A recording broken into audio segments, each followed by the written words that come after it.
నమస్కారం. ఈటీవీ ప్రేక్షకులకు వినాయక చవితి పర్వదిన శుభాకాంక్షలు.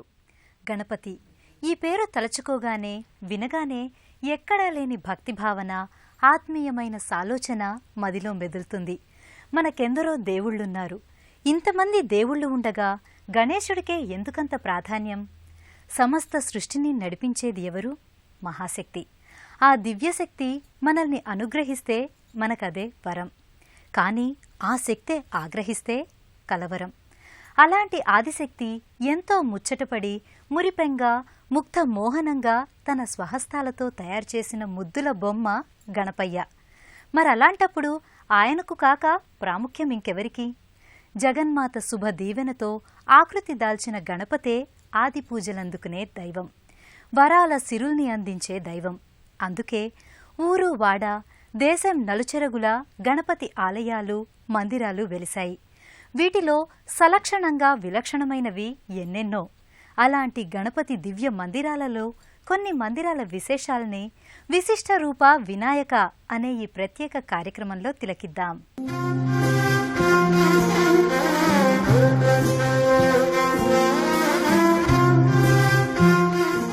గణపతి సర్వవ్యాపి. ఏకకాలంలో సర్వ దిక్కుల పరిరక్షణా భారాన్ని గణపతే వహిస్తాడు. తూర్పు దిక్కున హేరంబునిగా, పడమర వక్రతుండునిగా, ఉత్తరాన గణపతిగా, దక్షిణాన లంబోదరునిగా లోకాన్ని సదా రక్షిస్తుంటాడు. అందుకు తగిన రీతిలోనే మన దేశంలో నలుదిశలా గణపతి భవ్య సన్నిధానాలు సాకారమయ్యాయి. ఉభయ తెలుగు రాష్ట్రాల్లో ఎన్నో ప్రసిద్ధమైన గణపతి ఆలయాలున్నాయి. వాటిలో కాణిపాకం వరసిద్ధి వినాయక స్వామి ఆలయం, కాజీపేట్ శ్వేతార్కమూల గణపతి ఆలయం ప్రత్యేకమైనవి.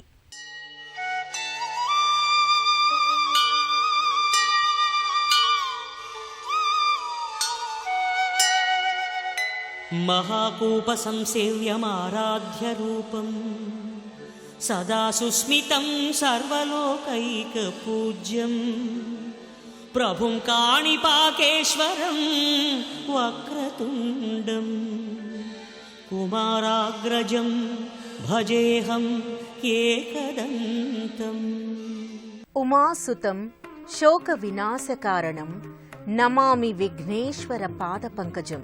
1000 ఏళ్ల క్రితం బావి తవ్వుతుండగా ఆ జలనిధి నుంచి బయటపడ్డ విలక్షణ రూపం కాణిపాక వరసిద్ధి వినాయక స్వామి ఆకృతి. సత్య ప్రమాణాల దేవునిగా ఖ్యాతిగాంచిన ఈ కొండంత దేవర ఆవిర్భవించినప్పట్నుంచి రోజు కొంచెం కొంచెం తన రూపాన్ని పెంచుకుంటాడంటారు. స్వామికి ధరింపజేసే రజత కవచం సరిపోకపోవడం వల్ల తరచూ పెద్దది చేయాల్సి రావడం ఇందుకు నిదర్శనంగా చెబుతారు. బహుదా నదీ తీరాన ఆంధ్రప్రదేశ్ చిత్తూరు జిల్లాలో ఉన్న ఈ ఆలయంలో వినాయక చవితి నుంచి 21 రోజుల పాటు రాజీపేటలో శ్వేతార్కమూల గణపతి సన్నిధి విశేషమైనది. ఇక్కడి గణపతి రూపం తెల్ల జిల్లేడు వేరు నుంచి వ్యక్తమైంది.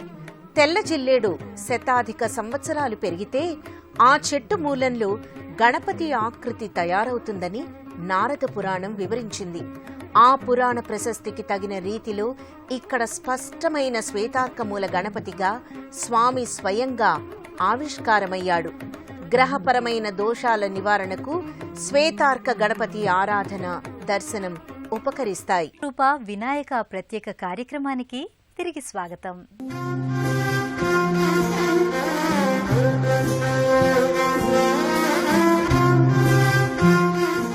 మహారాష్ట్రీయులు గణపతి భక్తులు. గాణపత్య సంప్రదాయానికి మరాఠా నేల పట్టుకొమ్మలాంటిది. గణపతి నవరాత్రులు ఆరంభమయ్యింది మరాఠా గడ్డ మీదే. గణపతిని అమితంగా ఆరాధించే మహారాష్ట్రలో ఎన్నో సుప్రసిద్ధమైన గణేష్ మందిరాలున్నాయి. ఈ మందిరాలలో ప్రతి మందిరానికి నిర్దిష్టమైన ప్రత్యేకతలు ఉన్నాయి. గణనాథుడిగా, సిద్ధి వినాయకుడిగా ప్రపంచ ప్రసిద్ధికెక్కిన ఆలయం ముంబై ప్రభాదేవిలోని సిద్ధి వినాయక గణేష్ మందిరం. సింధూర వర్ణంతో ఓ విలక్షణ అవతారుడిగా ఈ ముంబై వినాయకుడు దర్శనమిస్తాడు. సింధూర వర్ణమైన గణపతిని తరుణ గణపతిగా వ్యవహరిస్తారు. తరుణ గణపతి ఆరాధనం సకల శుభదాయకం. సత్వరం గణేశానుగ్రహాన్ని పొందంటే తరుణ గణపతి ఆరాధనమే తరుణోపాయమని చెబుతారు. అలాంటి భక్త సులభుడైన సిద్ధి వినాయకుని ఈ దివ్య సన్నిధి భక్తుల పాలిట స్వర్ణధామం. దంపతులను కలిపి ఉంచే గణపతిగా ఈ ముంబై ప్రభాదేవి మందిరం సుప్రసిద్ధం. గణనాయకాయ గణదైవతాయ గణాధ్యక్షాయ ధీమహి గుణశరీరాయ గుణమండితాయ గుణేశానాయ ధీమహి గుణాతీతాయ గుణాధీశాయ గుణప్రవిష్టాయ ధీమహి. మహారాష్ట్ర పుణే జిల్లాలో ఉన్న మోరేగాంలో మయూరేశ్వర్ పేరిట గణపతి పూజలందుకుంటున్నాడు. ద్వాపర యుగంలో గణపతి మయూరేశ్వరుడుగా అవతరించాడు. మూషిక వాహనుడైన వినాయకుడు నెమలి వాహనంపై కనిపించే అరుదైన మందిరం ఇది. అందుకే ఇక్కడ వెలసిన వినాయకుడు మయూరేశ్వరుడిగా ఖ్యాతిగాంచాడు. మోరేశ్వర్ గజానన్గా స్థానికులు ఈ గణపతిని వ్యవహరిస్తారు. గాణపత్య సాధువు మోరయ్య గోస్వామి కారణంగా ఈ మందిరం ప్రాచుర్యంలోకి వచ్చింది. పేష్వాల కాలంలో ఈ సన్నిధి అభివృద్ధి చెందింది. మహారాష్ట్ర రత్నగిరి జిల్లాలో కొంకణ తీరంలో ఉన్న గణపతి పూలే గ్రామంలో లంబోదర్ మహాగణపతి అలరారుతున్నాడు. ఇక్కడ గణపతి పశ్చిమాభిముఖుడై పడమటి కనుమలకే నిరంతరం రక్షణ కల్పిస్తూ ఉంటాడు. బల్భిత్ భిడే అనే విప్రుడు ఓ మట్టి పుట్టలో గణపతి ఆకృతిని కనుగొని ఆ పుట్టపైన స్వామి విగ్రహాన్ని ప్రతిష్ఠించాడు. ఆ మందిరాన్ని పేష్వాలు ఎంతో అభివృద్ధి చేశారు.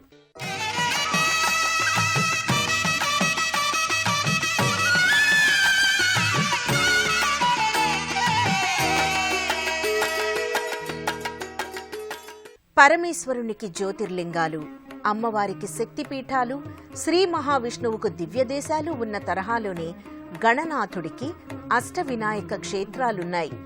ఈ 8 క్షేత్రాలు మహారాష్ట్రలోనే ఉండటం విశేషం. పుణే సమీపంలో ఉన్న ఈ అష్టవినాయక క్షేత్రాలు ఎంతో విశేషమైనవి. ఈ అష్టక్షేత్రాలలో గణపతి ప్రధానమూర్తి సింధూర వర్ణంతోనే గోచరమవుతుంది. శ్రీ గణనాథ జయ గణనాథ సిద్ధి వినాయక బుద్ధి ప్రదాయక. శ్రీ గణనాథ జయ గణనాథ సిద్ధి వినాయక బుద్ధి ప్రదాయక. మహారాష్ట్రలోనే ఉన్న మరో విశిష్ట గణపతి మందిరం తాస్గావ్ మహాగణపతి మందిరం. కృష్ణానది పరివాహక ప్రాంతంగా ఉన్న సాంగ్లీ జిల్లా తాస్గావ్ క్షేత్రంలో గణపతి పంచాయతన క్షేత్రంలో కూడా చక్కని దర్శనాన్ని అనుగ్రహిస్తున్నాడు. అద్భుత ఆలయ ఆవరణంలో ఈ గజాననుడు అగజానన పద్మార్కుడు. 125 కిలోల బంగారంతో పోతపోసిన ఈ గణపతి దేవుడు మిలమిలలాడిపోతూ దర్శనమిస్తున్నాడు. ఈ తాస్గావ్ క్షేత్ర వినాయకుని తొండం కుడి వైపుకి తిరిగి జాగృత గణపతిగా, కోరిన వెంటనే కోర్కెలు నెరవేర్చే వరసిద్ధి వినాయకునిగా కొలువవ్వటం విశేషం.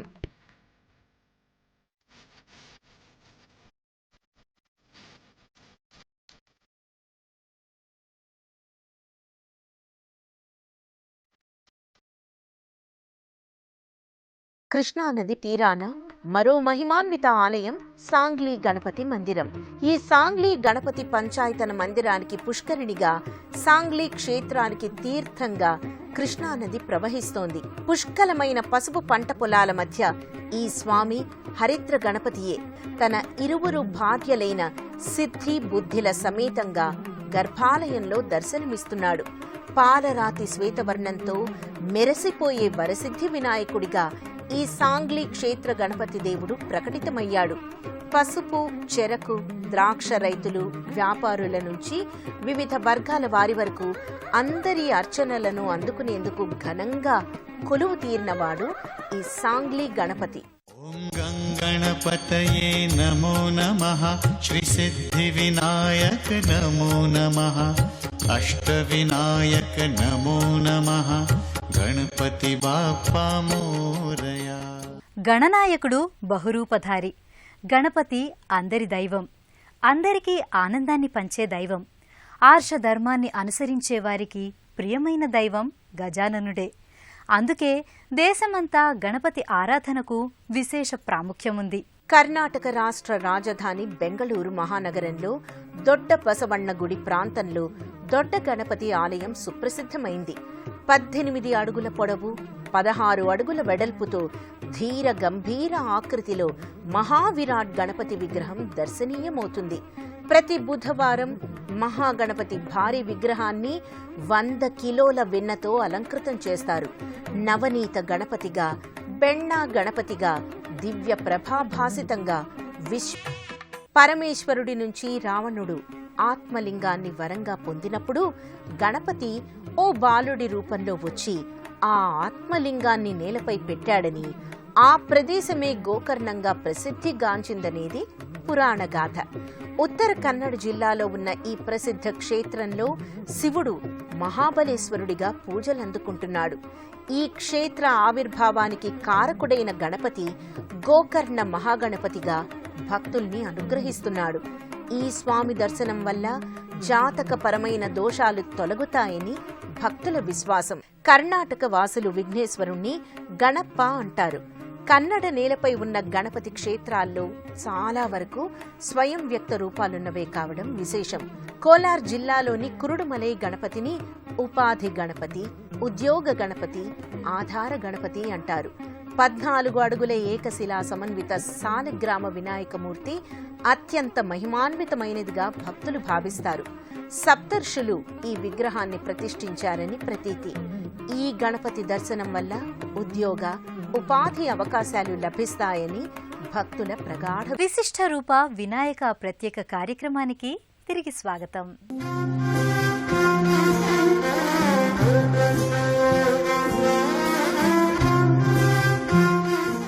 కేంద్రపాలిత ప్రాంతమైన పుదుచ్చేరిలో కమనీయమైన, పరమ పూజనీయమైన, పరమ పవిత్రమైన గణేశ దివ్యధామాలెన్నో సాకారమయ్యాయి. విశిష్టమైన విశేషాలతో కొన్ని ఆలయాలు ఎంతో ప్రత్యేకతను సంతరించుకున్నాయి.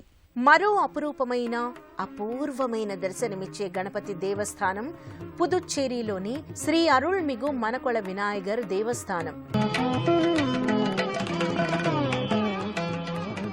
పర్వతపుత్రి పార్వతీదేవి తన ఒంటికంటుకున్న నలుగు పిండితో ప్రాణం పోసిన సుందర బాలకుణ్ణి ఇలా ఏనుగు తలతో చూడగానే ఈ పిల్లవాడు ఎవరు అని ద్రవిడ భాషలో పిళ్ళయ్యార్ అని శివుణ్ణి ప్రశ్నించిందట. అమ్మవారు ప్రశ్నించిన ఆ పేరుతోనే దక్షిణాదిన గణపతిని పిళ్ళయ్యార్ అని కూడా పిలుస్తూ పూజిస్తూ ఉంటారు. ఈ పాండిచ్చేరిలో విలక్షణమైన 16 అవతారాల షోడశ గణనాథులుగా నెలకొని శ్రీ అరుళ్మిగు మనక్కుల్ వినాయగర్ దేవస్థానాన మహావైభవంగా కొలువయ్యాడు గణపతి. అద్భుత ఆలయ ఆవరణంలో పరమాద్భుతంగా 16 రూపాల వినాయకునిగా పూజలందుకుంటున్నాడు. అందుకే ఈ గజాననుడు అగజానన పద్మార్కుడు. తమిళ భాషలో మనల్ అంటే ఇసుక అని, కుళం అంటే చెరువు అని అంటారు. ఇసుక తిన్నెల మధ్య ఉన్న బావి వంటి చెరువులో ఉద్భవించిన వినాయకుడని ఈ గణపతి మనకుల వినాయగర్గా పేరొందాడు.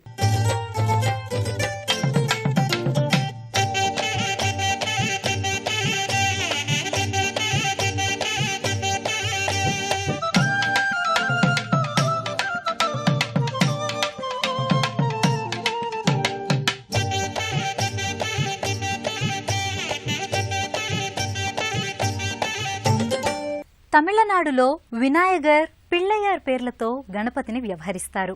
ఘనమైన పురాణ ప్రాసక్తిగాంచిన ఆలయాలు ఎన్నో తమిళనాడులో ఉన్నాయి. తిరుచిరాపల్లి, తిరుపూరుబియం, పిళ్ళయ్యార్ పట్టిలలో విలసిల్లుతున్నాయి. వాటిలో శివగంగా జిల్లాలో ఉన్న పిళ్ళయ్యార్ పట్టిలోని గుహాలయంగా ఉన్న కర్పగ వినాయకస్వామి ఆలయం ఎంతో ప్రసిద్ధమైంది. తమిళుల ఆరాధ్య దైవం గణపతి. ప్రతిరోజు గణపతిని దర్శించుకోవడంతోటే ఆర్ష ధర్మాన్ని అనుసరించే తమిళుల నిత్య జీవనం ప్రారంభమవుతుంది. తమిళనాడంతటా సర్వత్రా గణేశ మందిరాలు, ఆలయాలు గోచరమవుతాయి. ప్రధాన ఆలయంలో ఉన్న పిళ్ళయ్యార్ మూర్తి 4వ శతాబ్దంలో త్రవ్వకాల్లో బయల్పడిందంటారు. కుడివైపు వంపు తిరిగి ఉన్న వక్రతుండం ఈ గణపతి ప్రత్యేకత. కందర్ప వినాయకుడిగా, కర్పగ గణపతీశ్వర్గా స్వామిని భక్తులు ప్రార్థిస్తారు. దయగణరారా జయ గణనాథ, దయగణరారా జయ గణనాథ, వినతిని విని పిల్తురా, విన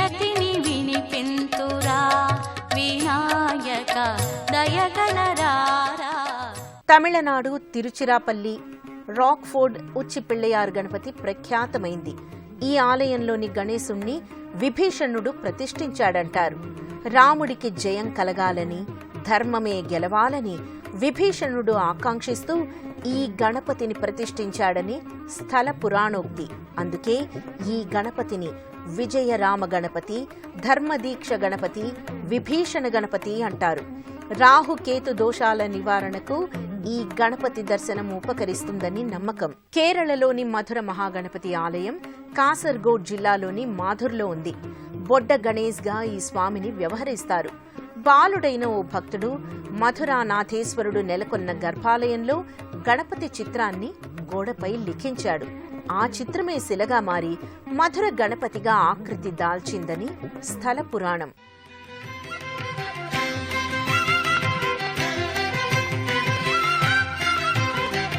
श्रीविघ्नराजं भजे श्रीविघ्नराजं भजे.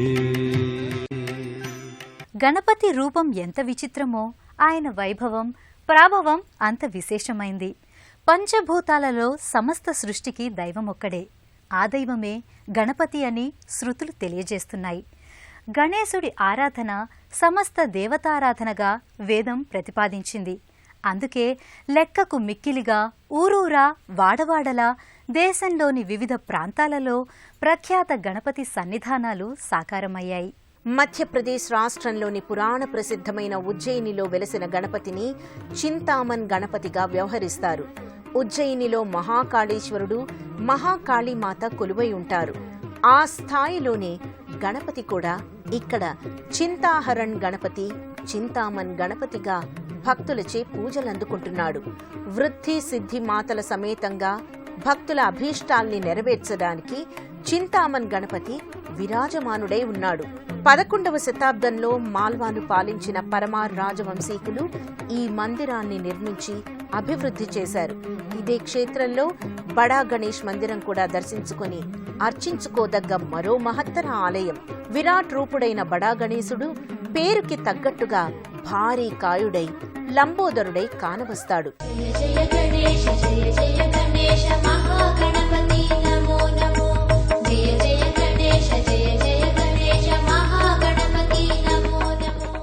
గణపతిని మించిన పరదైవం లేడని ఉపనిషద్వాక్కు. పరబ్రహ్మ రూపమే గణేశ ఆకృతి అని అథర్వణ శీర్షం ప్రకటించింది. ఆటంకాల్ని తొలగించి ఆనందాల్ని అందించే ప్రసన్నయుతమైన దైవరూపం శివశక్తి సమన్విత గణేశుడు. అలాంటి గణేశుడి ఆరాధన సృష్టి ఆవిర్భావం నుంచి దేశ దేశాల్లో కొనసాగుతోంది. అందుకు సంకేతంగా ఎన్నో ఆలయాలు ప్రత్యక్ష ఉదాహరణగా నిలుస్తున్నాయి. రాజస్థాన్ జైపూర్లో ఉన్న మోతీ డోంగ్రీ గణపతిని మోదక గణేష్ మహారాజ్, మోతీ గజానన్ గా వ్యవహరిస్తారు. మేవాడి రాజుల కాలంలో కొండపై వెలసిన ఈ గణపతికి లడ్డూలంటే మహా ఇష్టం. మోతీ డోంగ్రీ ఆలయంలో గణేశుడు తన మరుగుజ్జు రూపం నుండి బయటపడి ఒక చిరు సింధూర పర్వతంలా సాక్షాత్కరిస్తాడు. ఉదయ భానుని బింబాన్ని దివి నుండి భువికి దించి వినాయకుని రూపాన్ని లీలగా దేవశిల్పులు మలచి నిలిపినట్లు తొలి సంధ్య మలి సంధ్యల్ని ఒకటిగా సంధించి శిల్పశాస్త్రంతో బంధించి రూపొందించినట్లు అరుణ వర్ణ కఠిన శిలలో కరుణాంతరంగుడైన విఘ్నేశ్వరుని రూపం మనకు దర్శనమిస్తుంది. అరుణ వస్త్రధారిగా, కుడి పాద కుంచితంగా, మూషిక వాహన సహితంగా కొలువయ్యాడు గణపతి.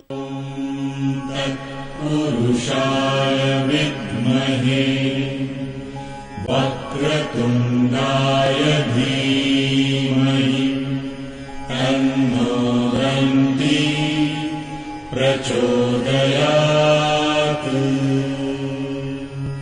మహాకాయ, మహోదర, మహానుభావ, నీ శుభదీవెనలే మాకు అభ్యున్నతి కారకం, నీ ఆశీస్సులే మాకు మంగళదాయకం అంటూ ప్రతి భక్తుడి హృదయం స్పందించే తరుణమిది. రూపమేదైనా, ప్రాంతమేదైనా, విశేషమేదైనా గణపతి తన భక్తులపై అవ్యాజమైన కరుణ ఎల్లప్పుడూ కురిపిస్తాడు. అయితే అందుకు కావలసింది నిష్కల్మషమైన హృదయం, నిర్మలమైన భక్తి. ఆ 2 దివ్య కుసుమాల్ని గణేశుడికి సమర్పిద్దాం. గణేశ కృపకు పాత్రలవుదాం.